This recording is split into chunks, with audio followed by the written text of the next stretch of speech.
Hello student, इस video में हम लोग हिंदी व्याकरण का सेकंड चैप्टर वर्ण विचार का सेकंड पार्ट पढ़ेंगे।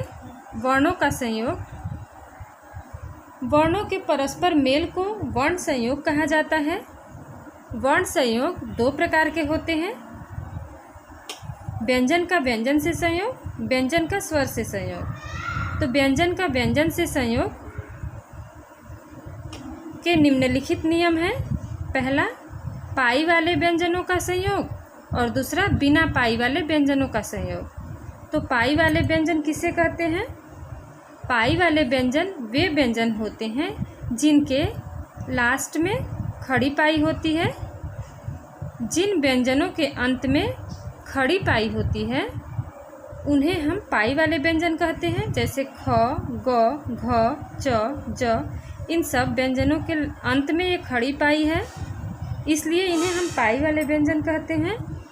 बिना पाई वाले व्यंजन, जिन व्यंजनों के अंत में पाई नहीं होती है उन्हें हम बिना पाई वाले व्यंजन कहते हैं। जैसे छ, द, ठ, ड, इनके अंत में पाई नहीं है, इसलिए ये बिना पाई वाले व्यंजन हैं। पाई वाले व्यंजनों का संयोग कैसे होता है? जैसे यहाँ पे हत्या है तो त आधा है, सत्य है, इसमें त आधा है और त है पाई वाला व्यंजन। तो जब इसको हम आधा करके लिखते हैं तो इसकी पाई जो है हट जाती है। जैसे अम्ल, तो म का संयोग हुआ है ल से, तो म को जब हम आधा लिखते हैं तो इसमें की पाई हट जाती है। महत्व, जब व्यंजन का व्यंजन से संयोग होता है तो ये जब हम त है तो इसमें की पाई हट जाती है। कत्ल, यहाँ भी त है, तो व्यंजन का जब व्यंजन से संयोग होता है तो ये त की जो पाई है हट जाती है, म की जो पाई है वो हट जाती है। बिना पाई वाले व्यंजनों का संयोग, जैसे दूध, शुद्ध, शुद्ध, चिट्ठी, लड्डू, चिन्ह।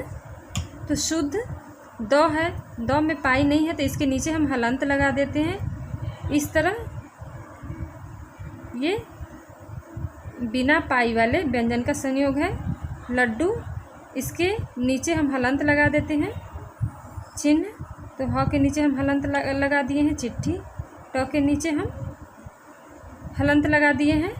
इस तरह बिना पाई वाले व्यंजनों का संयोग इस तरह होता है। क तथा फ का संयोग, क को हम आधा कैसे लिखते हैं? जैसे रक्त है तो इस तरह करके हम इसको आधा लिखते हैं। इसके अलावा मुफ्त है तो फ को हम कैसे लिखते हैं? आधा फ हम ऐसे लिखते हैं। इसके अलावा अंग, य, अड़, न, म के स्थान पर अनुसार का भी प्रयोग होता है। जैसे व्यंजन, व्यंजन है तो व्यंजन में यहाँ पे न के स्थान पे ऊपर बिंदी लग गया है। पंच, पंच में भी हम नीचे न लगा के हम ऊपर बिंदी लगा देते हैं। तो इस तरह इन सब का प्रयोग अनुस्वार के रूप में भी किया जाता है। र वर्ण का संयोग हम नीचे देखेंगे। जैसे यहाँ पे धर्म लिखा हुआ है, कर्म लिखा हुआ है, ये लिखा हुआ है, तो इसका प्रयोग हम कैसे करते हैं? र वर्ण का संयोग कैसे होता है? धर्म में कैसे होता है?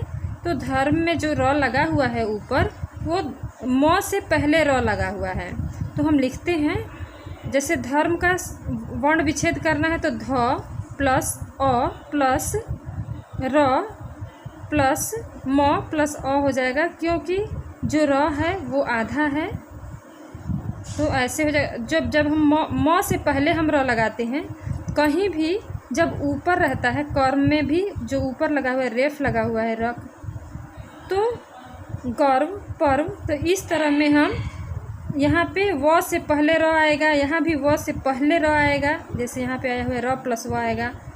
कर्म में र प्लस म आएगा। इस तरह कहीं भी जब ऊपर रेफ लगा हुआ होता है र का, तो वहाँ पे हम र को पहले लिखते हैं वर्ण विच्छेद जब हम करते हैं। और दूसरा है जैसे प्र प्रकाश प्रभाव, तो इसमें जो है प के बाद र आता है। पहले हम प लिखेंगे, उसके बाद र आता है यहाँ पे, प प्लस र। मित्र, तो मित्र त्र कैसे बनता है, तो प्लस र बनता है। तो मित्र जब हम लिखते हैं तो त के बाद र आता है। और प्रकाश में भी प के बाद र आता है। इस तरह। नेक्स्ट, जैसे यहाँ पे ट्रक है, राष्ट्र है, ड्रम, ड्रामा, इस तरह के जो वर्ड होते हैं, तो पहले हम, जैसे ट्रक है तो ट्रक में ट प्लस र आएगा।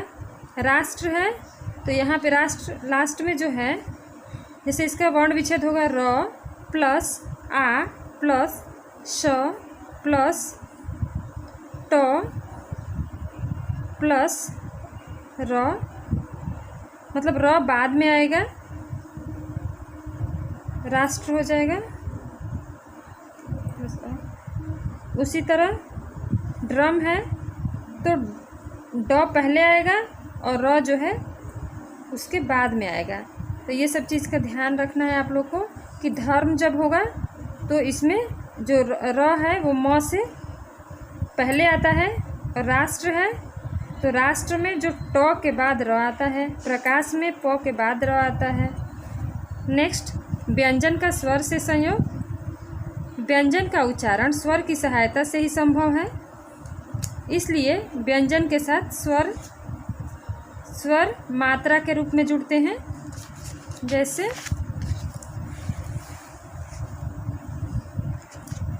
यहाँ पे मनोज दिया हुआ है तो इसमें भी स्वर और व्यंजन का मेल है, संयोग है। जैसे म प्लस अ प्लस न प्लस ओ प्लस ज प्लस अ, मनोज, तो यहाँ पे स्वर और व्यंजन का मेल हुआ है। वर्ण विच्छेद किसे कहते हैं? किसी शब्द के वर्णों को अलग अलग करके लिखना वर्ण विच्छेद कहलाता है। जैसे यहाँ पे दिया हुआ है भारत, भ प्लस आ प्लस र प्लस अ प्लस त प्लस अ, भारत। इसी तरह तितली और वर्तिका का भी यहाँ पे वर्ण विच्छेद किया गया है। इसके नीचे दिया हुआ है वर्णों के उच्चारण स्थान। अ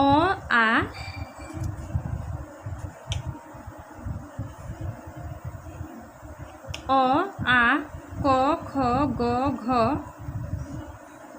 तथा विसर्ग कंठ से, इसका उच्चारण स्थान क्या है? कंठ, छोटी ई, बड़ी ई, च छ ज झ म तथा श, इसका उच्चारण स्थान जो है तालु है। ट का उच्चारण स्थान ट ठ ड ढ री र तथा श का उच्चारण स्थान मूर्धा है। त थ द ध ल तथा स का उच्चारण स्थान दंत है। छोटा ऊ, बड़ा ऊ, प फ ब भ, ये सब ओष्ठ से बोले जाते हैं। दंत ओष्ठ से क्या बोला जाता है? व।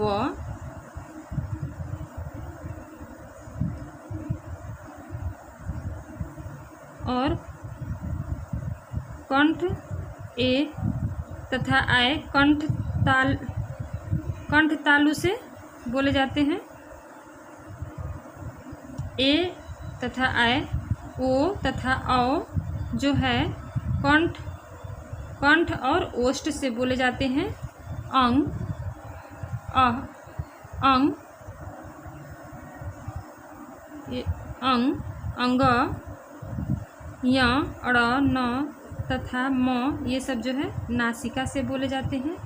तो इसको आप लोग लर्न कर लीजिएगा। यहाँ पे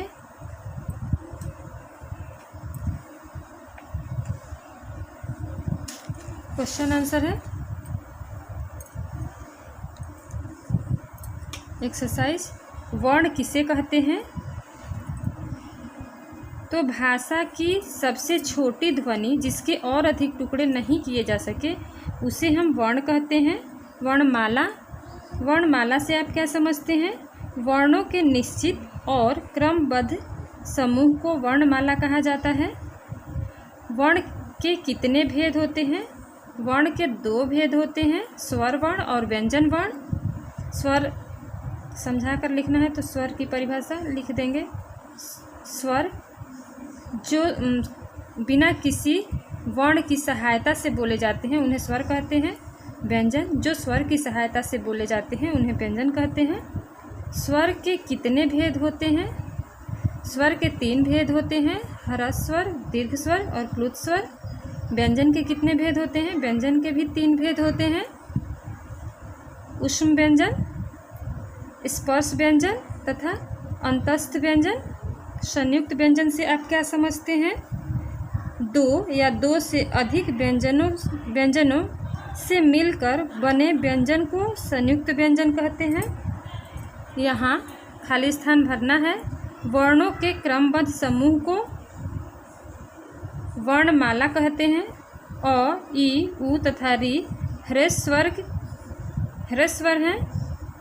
श, स तथा ह ऊष्म व्यंजन है। य, र, ल, व अंतस्थ व्यंजन है। क, ख, ग, घ का उच्चारण स्थान कंठ है। हिंदी वर्णमाला में 11 स्वर तथा 33 व्यंजन हैं, सही है। स्वर के 2 भेद होते हैं, गलत है। स्वर के बदले हुए रूप को मात्रा कहते हैं, सही। क से म तक के व्यंजन स्पर्श व्यंजन कहलाते हैं, सही। शब्दों से वर्णों को अलग अलग करना वर्ण विच्छेद कहलाता है, सही।